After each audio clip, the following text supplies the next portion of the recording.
Les.gawas, and welcome back to our YouTube channel. We are so glad to have you back here. As always. And today we are going to talk about a very important topic. Our spirituality's journey. Exactly. We are both very spiritual and we want to share that with you. So let's start. Can you tell us more about your spirituality?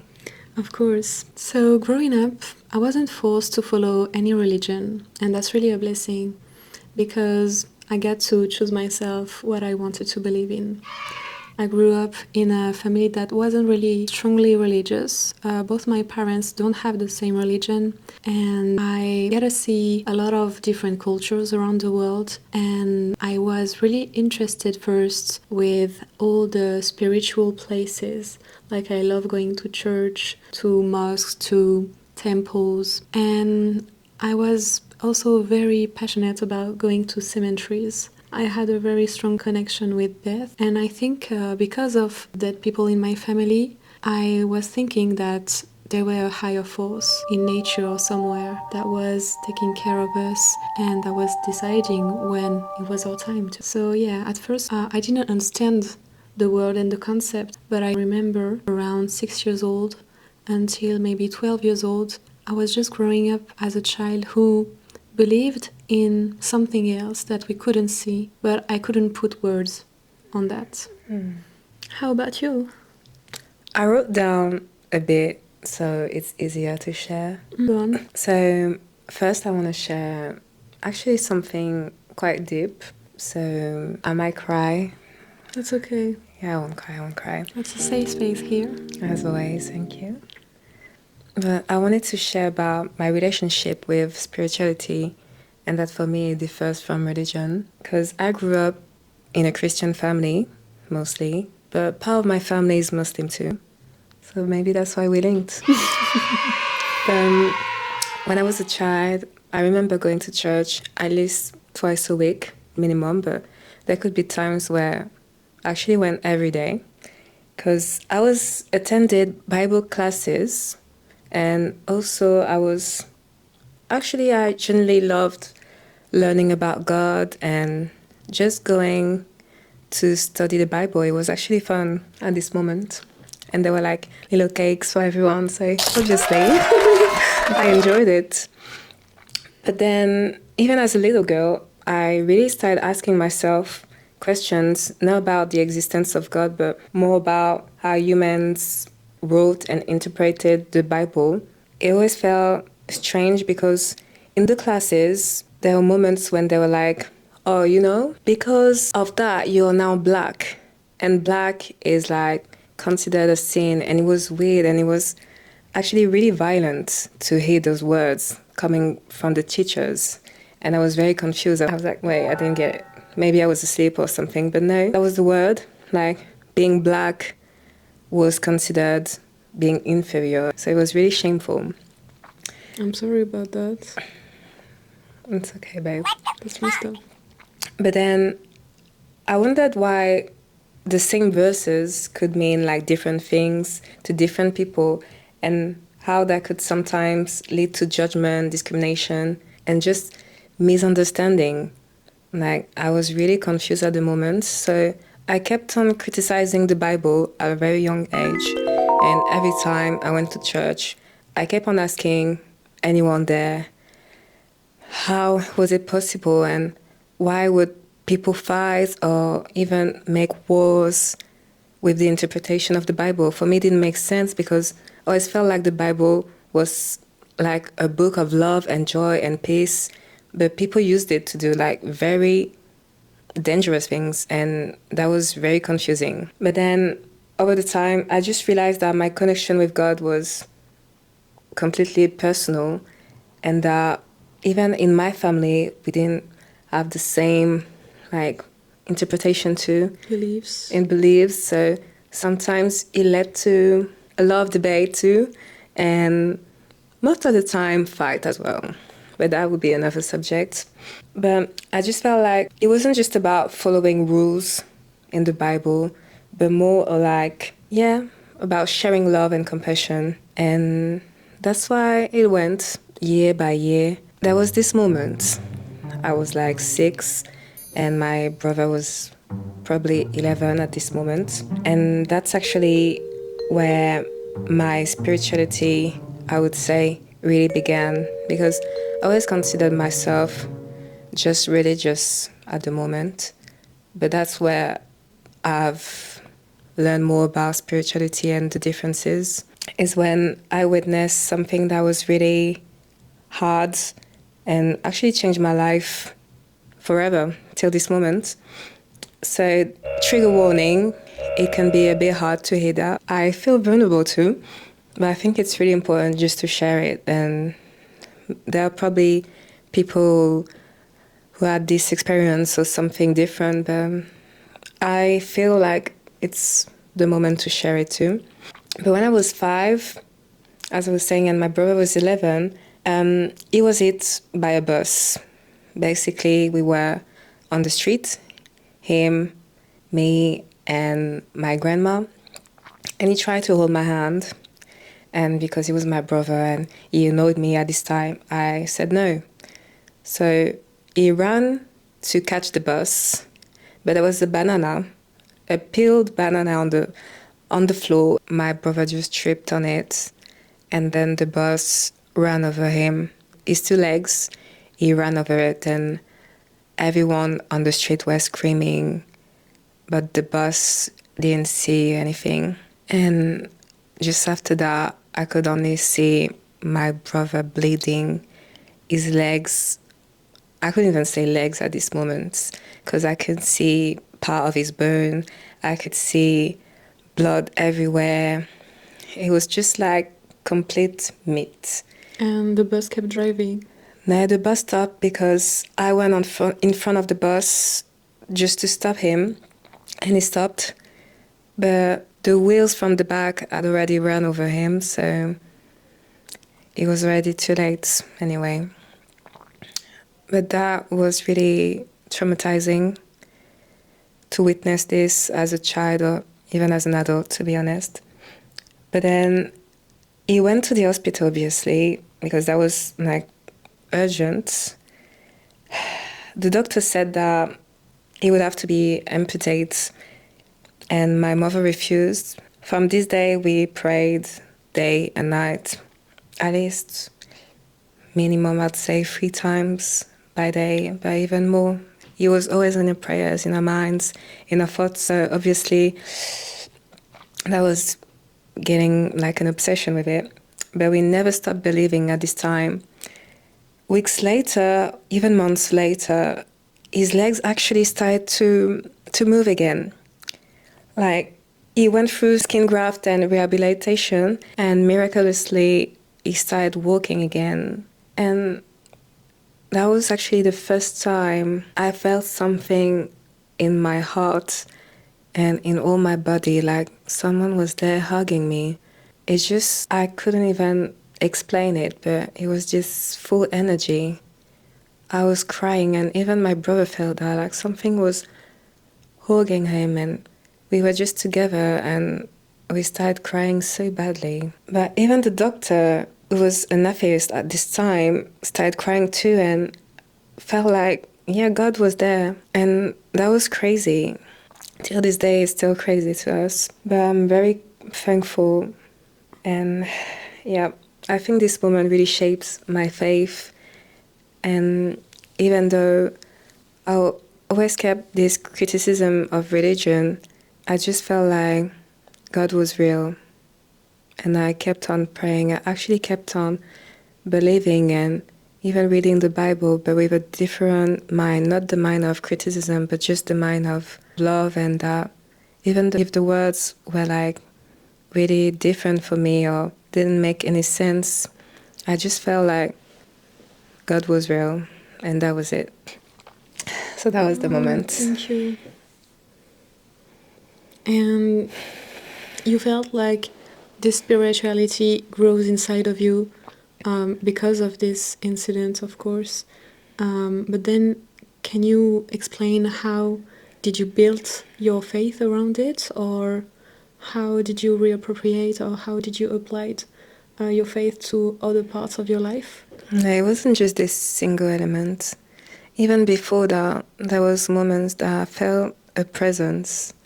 But this moment, it was more than a present because I actually felt like I could see someone, something, and it was really weird because even till this day, I remember those few days like perfectly, every details, everything, and I felt like I was speaking to someone and someone was replying to me. Since this day, it just kept on growing.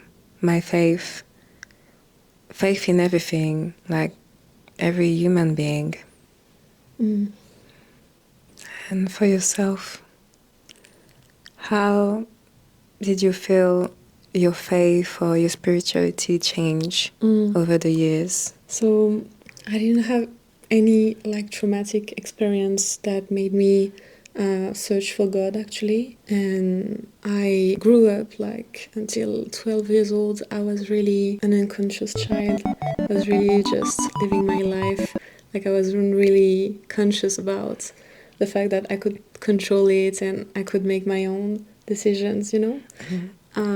So I arrived in a bigger city at 20 years old, and I was just confronted to much more diversity in terms of people, in terms of landscapes and realities. And people started to be my mirror. Like I could actually see myself more. I was spiritual before because I always believed in magic when I was a child. You still do. Yeah. But religion was really absent until meeting new people. And I say religion with this taste that this is always something that people always have a problem with because I grew up in France and there were a lot of Islamophobia. And when I heard There about still is. yeah, when I heard about religion at school, it was about wars of religion. It was about conflict. It was about historical moments. But I didn't link religion to spirituality at all. Like it was something completely different.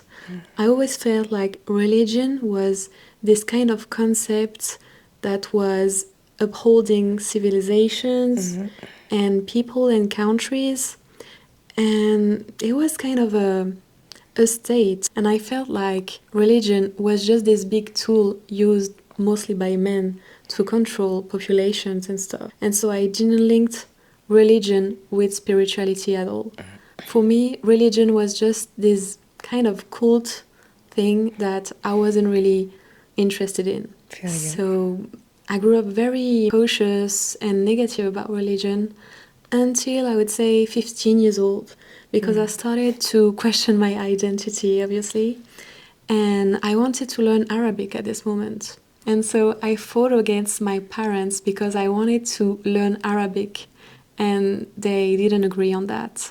So I went to a mosque to learn Arabic, and it wasn't religious at first for me, but obviously with Arabic I could also understand more the Quran. So I started reading the Quran in Arabic, and I also read the Bible and the Torah in French. And all those texts were like really ancient texts. And at 15 years old, when nobody is trying to make this a big thing for you, you just read it like poetry. Well, at least I did. I read it like it was kind of an old parchment paper or something, and I couldn't understand every word because I knew that this was written like centuries ago. And it's kind of cool also because I was like, I'm holding a text that lasted this long and today still is, but I was like cautious still. I was like, maybe over time people like change texts and change the scripture, you know? Yeah. And over translations and misinterpretations, and like the definitions of the words are not the same anymore. So I was like, maybe we will never know what exactly was this word at that time, but today we are trying to like understand this, but there is kind of still a mystery about that. There will always be. Yeah. So I read all these religious texts, to understand more about religion and why people were so mad at religion all the time, and why religious people were always like saying, we know the truth and you don't. And I was really observant at that time, but I wasn't feeling like I had to follow something, because they were all very kind of true and very flawed at the same time. And I felt like I didn't want to make a choice at that time. So first, I was like, I am spiritual. Why don't I choose a religion? But then I was like, I don't want to choose. Like, I could get all the religions and add them up in my head and just like mix it up together and have like all the most of it. And so in my head, I was like, you know what? I want to be Christian, Jewish, Muslim at the same time. And I felt like that because it was also cool to understand that I was also keeping all the roots in my family where the three religions exist. And I was keeping this in my mind at first, but like in secondary school, I was like to one friend someday, you know what? I am Christian and Muslim at the same time. And she was like, no, you aren't. Like, You can't be. you are delusional. Christian and Muslim hate each other. You have to choose. And so from this day I understood that I couldn't like fully choose what I wanted, or at least say to people. And I chose to keep that for myself. When I understood like the chronology of religions too, I was like, it's better and simple for me to just say that I'm Muslim, because in the Quran there is like the stories in the Bible are just in that, and that's the last religion, and I feel like maybe it's the one that englobes the most theories. And I was like, okay, this is just more simple. So I identified myself as a Muslim for very long, but at the same time with this very Islamophobic climate, I was like, maybe I should hide it. And obviously I wasn't wearing the hijab at that time, so it was sometimes easier to hide it, obviously to avoid hate and stuff like that. And that was kind of a big part of my teenage years, I would say. I wanted to be Muslim, but there were nobody teaching me that.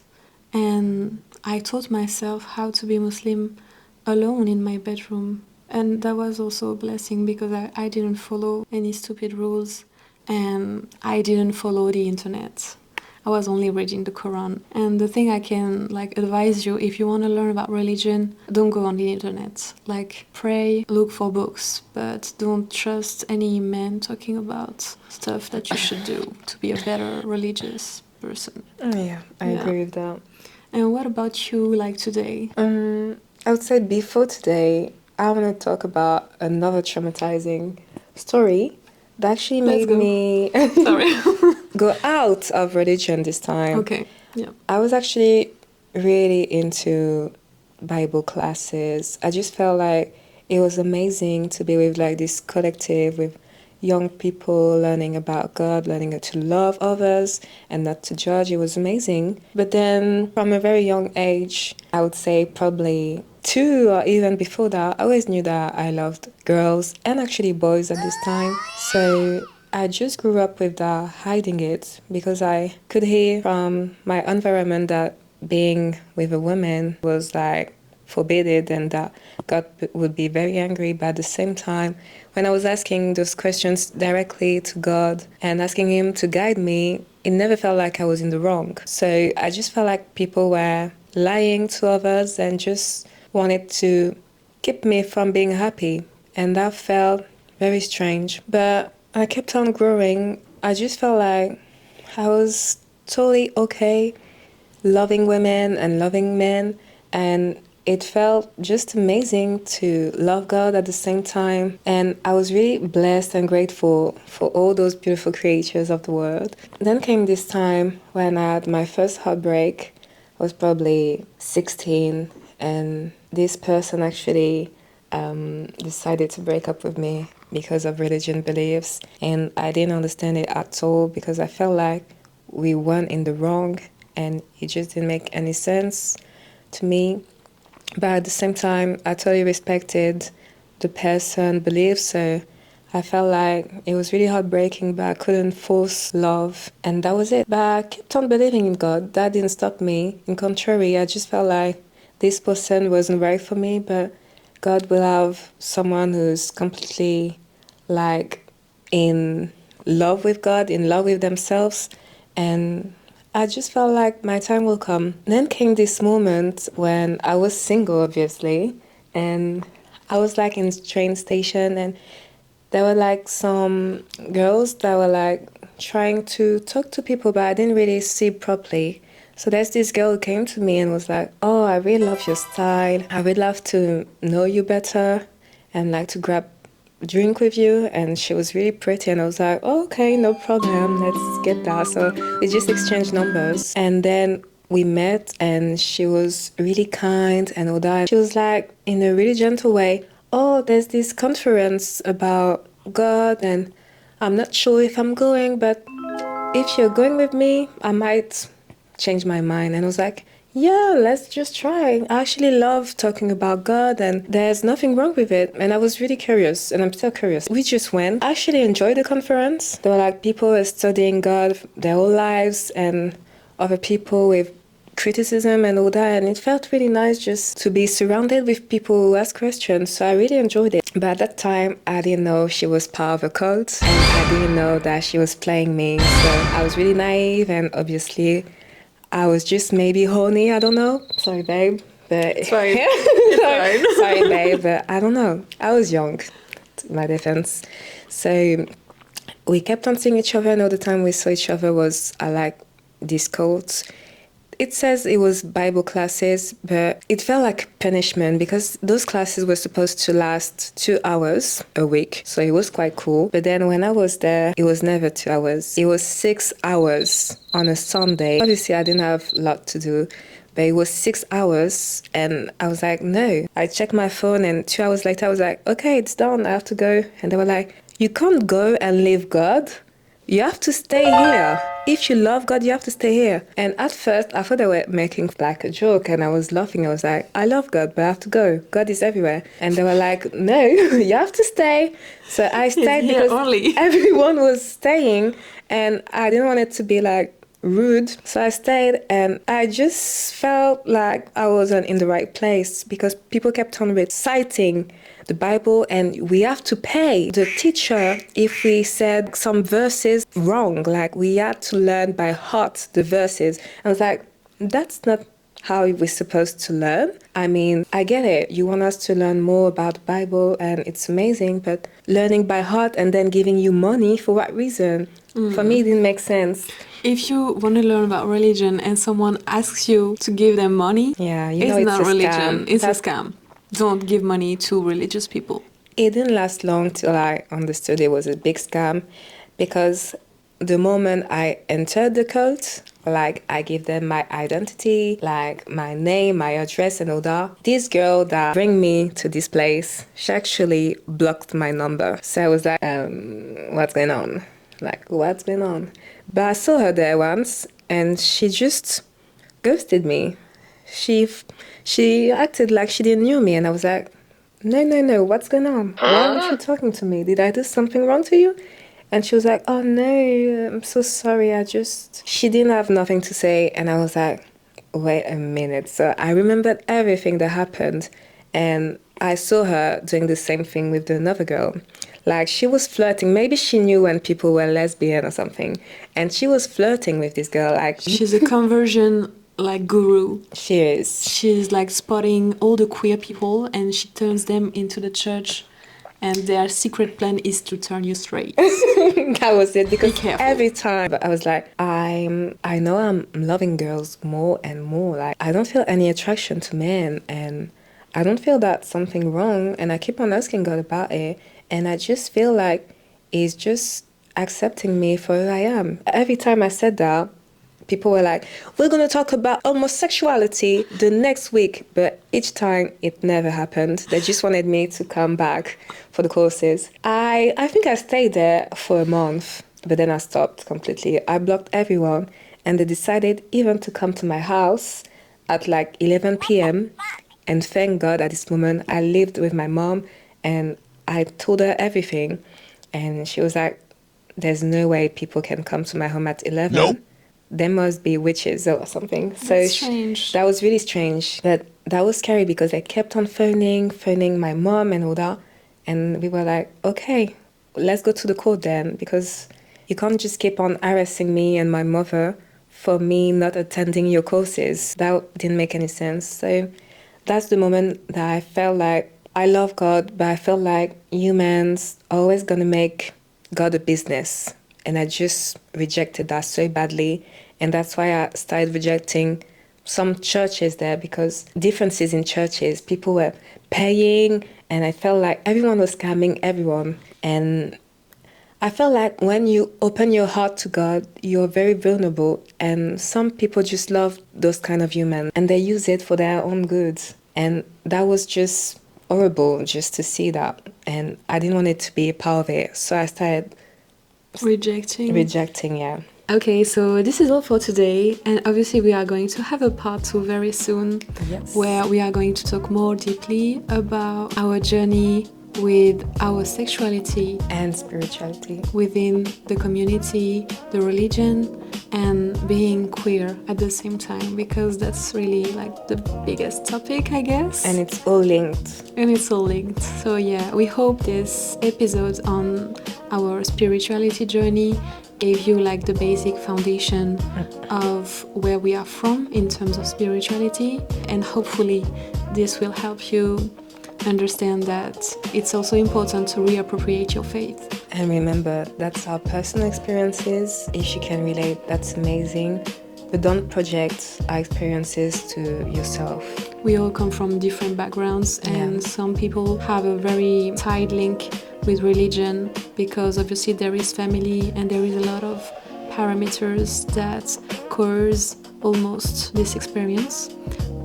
But it's also important to detach yourself from any type of condition and pressure, exactly, to learn about your own relationship with spirituality, because every human is unique. So why don't you just make your experience with God unique as you? That's amazing. We see you next time. See you next time, gawas. Bye. Bye-bye.